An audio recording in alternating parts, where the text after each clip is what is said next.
Math series way, you better take a look on trigonometry. Any trigonometry, any edu ye will yase.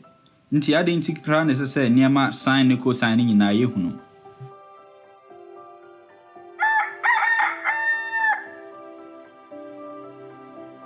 The kind ye better importance of trigonometry. The way how I use it in our everyday life.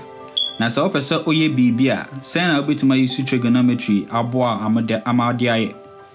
If we hono mo a, ye be call into lesson num ni ahwe how ye be derive trigonometry no.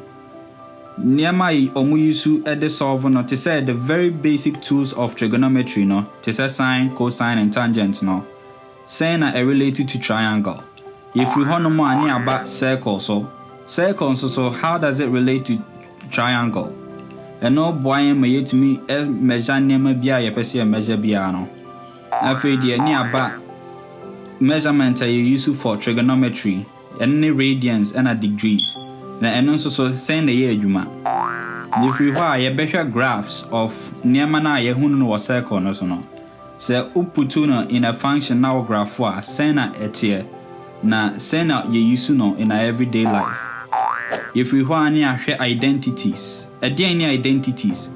Your expressions, equations, any identities. Na adding to na set triangles there our identities.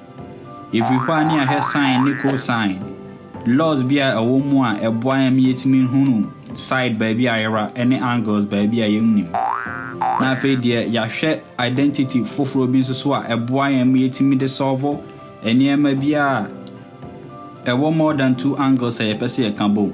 Yenye series we nyina no na wate trigonometry ase me reshumu se eno so bebo mo hunu math on a different way ni nyina chire no se wo hunu a obetimi ahunu wo failed honom no so saying na math and as trigonometry we ya wasua no obetimi dia isu e dia impact wo failed honom.